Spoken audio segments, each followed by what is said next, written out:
Hi, I'm Marlon Gould. There are issues that greatly impact the Black ethnicity.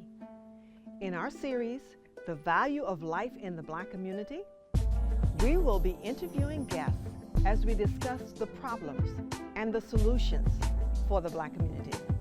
I hope you'll join us. Thank you for joining us as we continue our conversation with Cyril Prabhu from Southeast India. He's living in the United States now, came here on a journey that was not too pleasant at first, as he ran into a situation where he was robbed. But God used that situation to turn his life around and to eventually get him in prison ministry. Now we have prison ministry that has been in existence long before Cyril got here.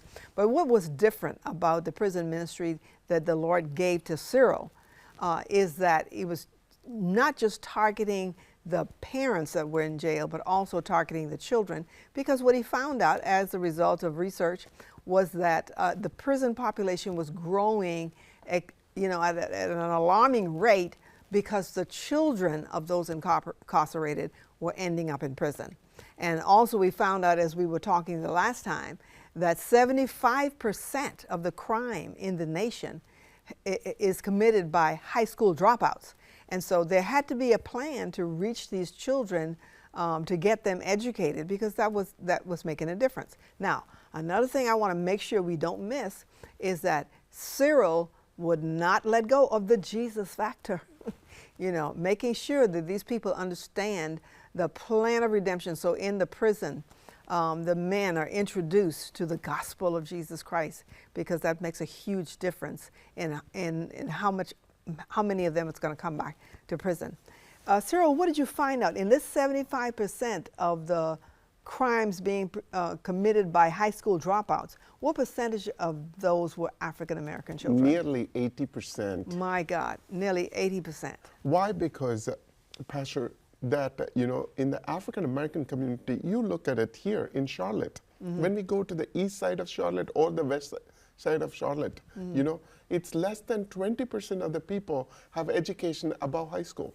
Wow. And single families, mm-hmm. everything, the stats is stacked up against them.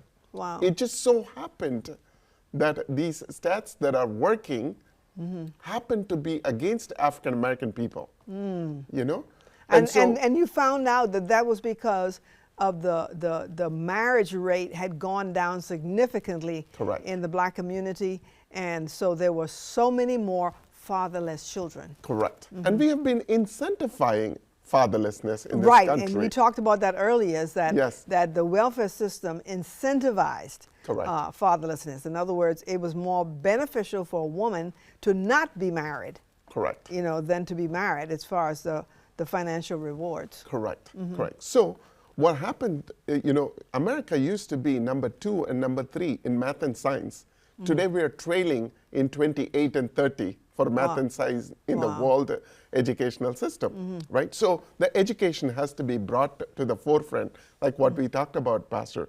We want to give these guys a fighting chance, mm-hmm. And so we try to, help them with going to college, right? Mm-hmm. So the second year, we were able to send 3 kids to college. We were like, yahoo, we got 3 kids, right?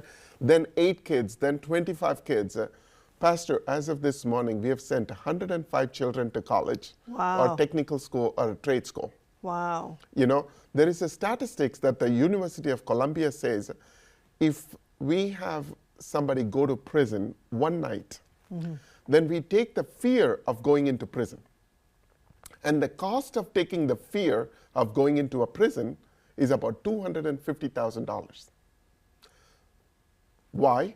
Because once you know that there is not a big, deal of eating that prison food or sleeping in the prison, for a night, then the fear of going into a prison goes away. Mm-hmm. And the people will repeatedly do an offense and spend at least 4 to 5 years in prison in different sections of their life. People don't realize that some people actually want to do it. Right. It's just like with homelessness. The general public, if they just watch TV, they'll think, oh, if you just had a house for all of these people, then we could end homelessness, but it's much bigger than that. Correct. And you could build a home for all those people. You'll still have homeless people because some of them don't want to be in a home. Correct. You know, and I actually had an experience visiting a jail ministry when my husband was pastoring a Methodist church. And one of the guys told me, he says, I like it here. Right. He said, you know, he talked about the benefits of being in jail, and he said that when he get out, he said, when I get out, you know, he said, I'll do something. I don't want to do nothing big, but I want to do something just enough to get back and make sure I get caught, you know. He said, because, you know, I like it here. Right. So, Pastor, another factor to that one, what you're saying, right? So when these guys, you know, spend 7 or 8 years in prison and have no connects with their wife and children, Right. the wife and children learn how to live without this man in their Right, life. right. And in fact, you know, most of these are like a men in this country. If you take it, 93% of inmates in this country are men. Wow. You know, 7 to 11%, depending on the different states, you know, you will find women, right? But these women, when they have to fight everything on their own, they have to now get married or have somebody take care of them. You know, they moved on. And so Right. this guy, when he comes out of the prison, he doesn't have a family to go to. Right. He hasn't reconciled that relationship with that family. Right. And so in order for him to come home, right, he needs a home. Right. Now, when he doesn't have a home, what he does is he'll go to the next city. He'll get married to another woman, have like 2 or 3 children there. And he will eventually make a mistake, go inside. Now he has 2 baby mothers and children. Then when he gets released, he goes to the 3rd city. So this is becoming a very common pattern. So you said he'll leave the city, go to another city, get married, do something, go back to jail. Right. Then he'll come out and go to another city. And do it again. Sometimes I run into men that has like 5 wives or 7 wives, Oh, you know, Lord. and 12 children, right? And so that's because they haven't reconciled their relationship. Pastor, when we take the kids into the prison, we allow these fathers not only to wash their children's feet, we also ask these fathers to dance with their daughters. Because one of the big danger we face is these young kids getting pregnant at the age of 11 and 12. That's one of the biggest problems in this population of kids. We should take away this whole African American piece out of this equation. This could have happened to anybody, right? And so it happens to these girls because, you know, these girls are expecting their father to be at home. You know, they're expecting their father to say how beautiful she is. Right. How They're not getting attention from their fathers. Fathers. They're not getting affection from their fathers, so they're more vulnerable. correct. To somebody on the outside, streets- yeah. On the streets are using those lines like "I love you" Right. and getting our baby girls pregnant. Yeah. So we take the kids into the prison, the girls, and have the fathers get a chance to dance with their daughters. You know, and so this whole movement, what we did not expect to happen, Pastor, is this: the number of fathers that were coming out of prison were not going back into prison, and so in the last 10 years in South Carolina alone, we have over 813 fathers that are being released from the prison. The government says 70% recidivism, which means 560 should have gone back in. Pastor, 12 years has gone by. Only 33 guys have come back into prison. Wow. Wow. You know? Because when they come out, because you get them to reconcile Yes. with their families while they're still in prison. Correct. When they come out, they have somewhere to go. Correct. Wow. And the families are receiving them.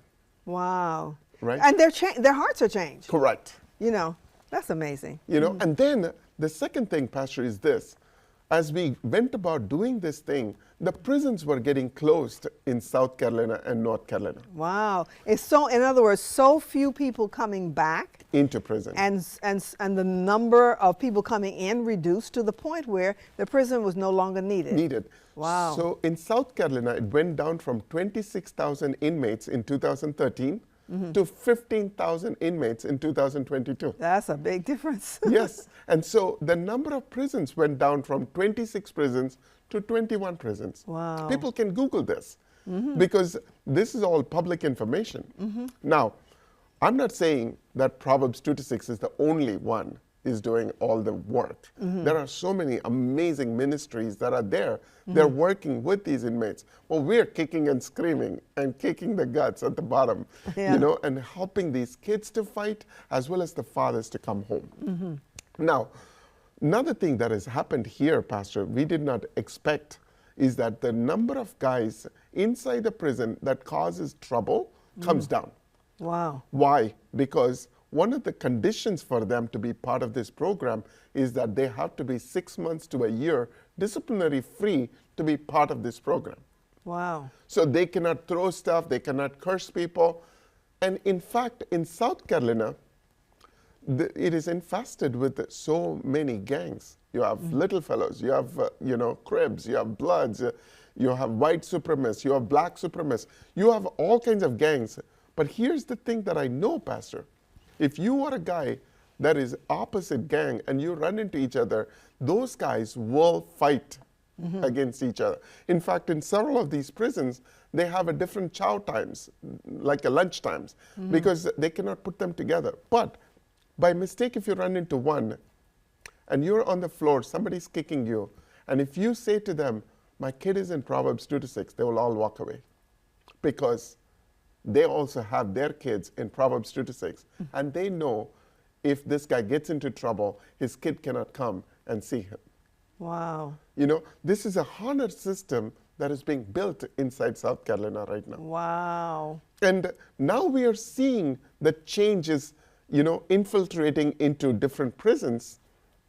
And we are the first organization after Chuck Colson's Prison Fellowship that has systemically gone into every prison in South Carolina. Wow. Wow.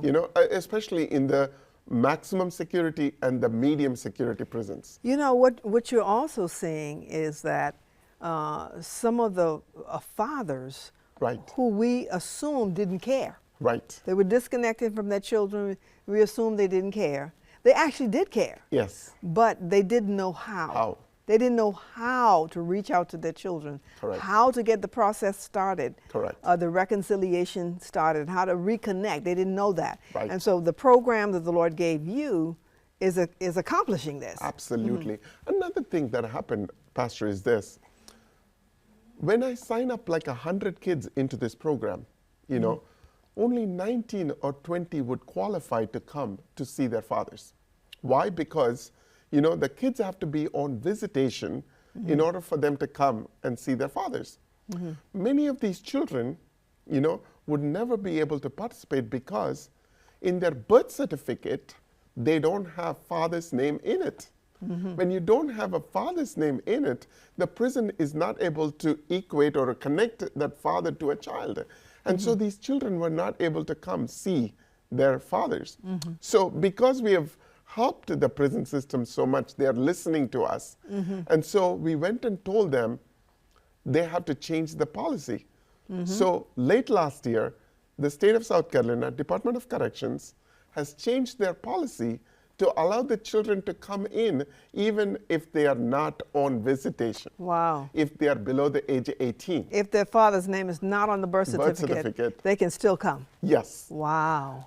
And so here we now, this last week and 2 weekends ago, we went to a Trenton Correctional. We took the children in, and these children were coming in because they were below the age 18. And they were not even on the visitation system, but the system, the SCDC has allowed them to come in. And on top of it, Pastor, now we are seeing younger children coming in, 2-year-old, 3-year-old kids are coming in. We are out of time.